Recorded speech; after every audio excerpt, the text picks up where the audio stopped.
Movie start होती है तो हमें कुछ साल पहले का सीन दिखाया जाता है जहाँ कुछ वर्कर्स माइन में काम कर रहे हैं। यहाँ एक डॉक्टर भी है जो काम की निगरानी कर रहा है। एक आदमी आकर बताता है कि यहाँ वर्कर्स को काम के दौरान कुछ रेडिएशंस यानी शुआएं महसूस हुई। उन्हें लगा कि शायद यूरेनियम है और वो बहुत खुश हो गए। उन्होंने बड़ी बड़ी मशीन्स यहाँ मंगवा ली और काम शुरू कर दिया। देखते ही देखते काम के दौरान वो जमीन अंदर धंसने लगती है। वहाँ एक गार नजर आती है। डॉक्टर अपनी टीम को लेकर गार के अंदर जाता है तो जमीन के अंदर उन्हें वहाँ एक बहुत बड़े जानवर का स्केलेटन मिलता है।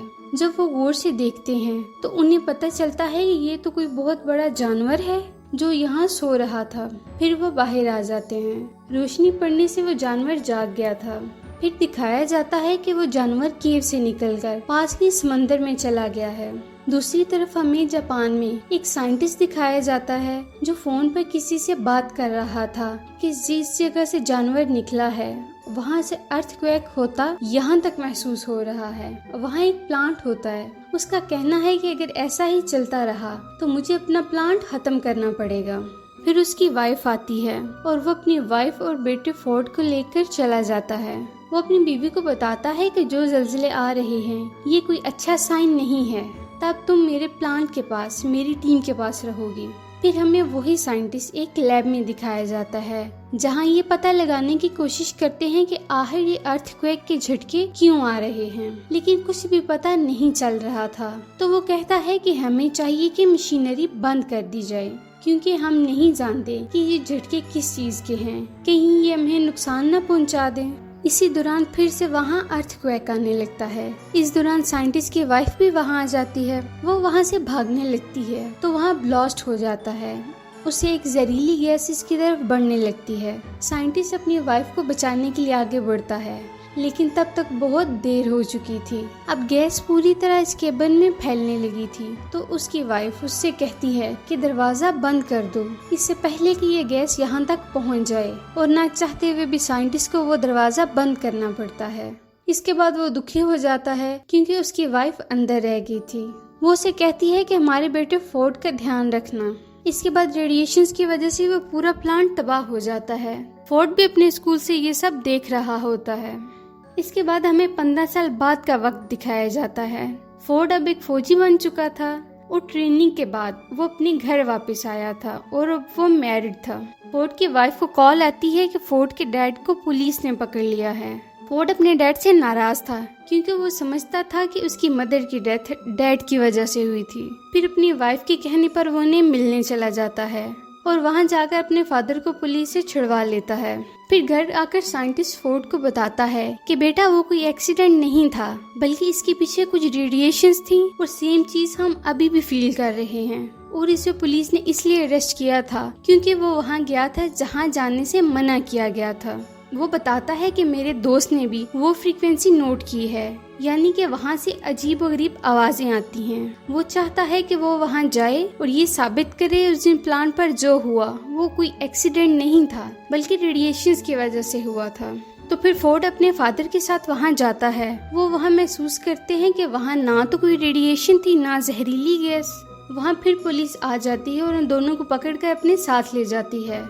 और वहाँ वही डॉक्टर जो मूवी के स्टार्ट सीन में दिखाया गया था वो भी होता है। वो सब साइंटिस्ट से पूछते हैं कि तुम वहाँ बार बार क्यों जाते हो, तो वो सब कुछ बताता है जो वो करना चाहता था।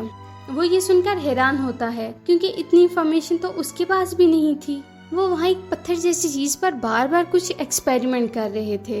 वो पत्थर जैसी चीज एकदम से हिलने लगती है तो वो उस पर इलेक्ट्रिक शॉक डालते हैं जिससे वो पत्थर टूट जाता है और इसके अंदर से एक बहुत बड़ा क्रिएचर बाहर आता है। वो बहुत ही बड़ा था और लोगों पर बिजली जैसी कोई चीज फेंक रहा था।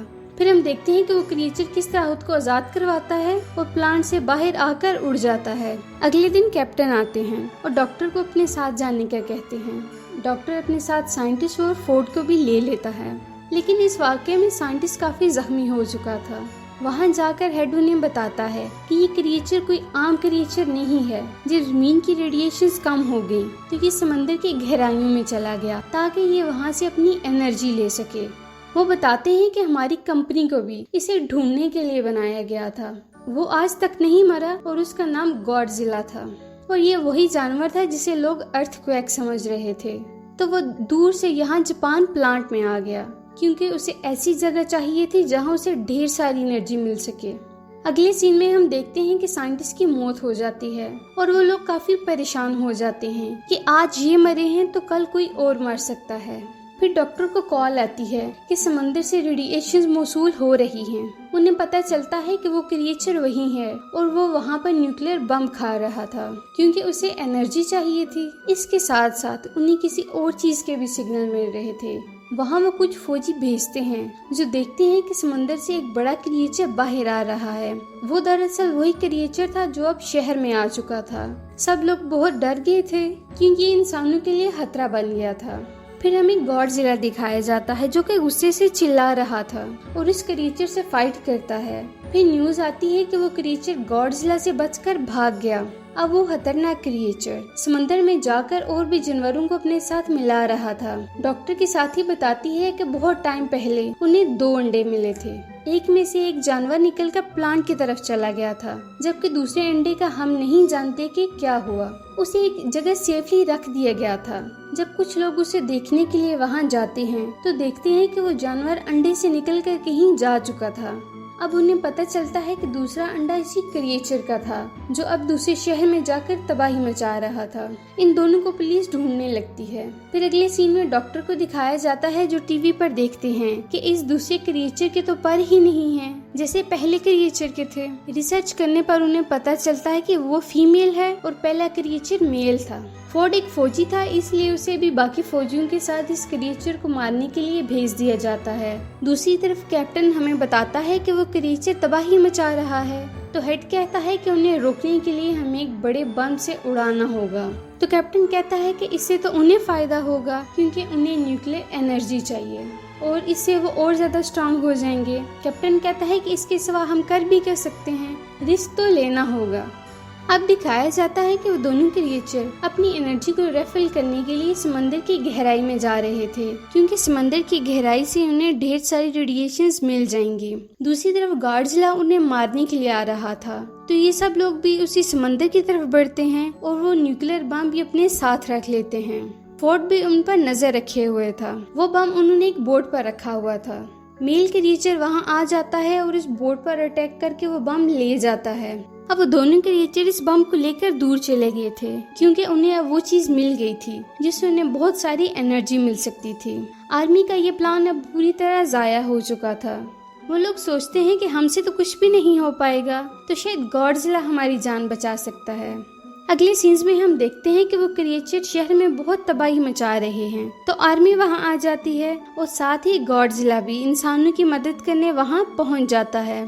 अब ये दोनों बड़ी बड़ी बलाएं आपस में लड़ाई शुरू कर देती हैं। इससे शहर में काफी तोड़ फोड़ होती है।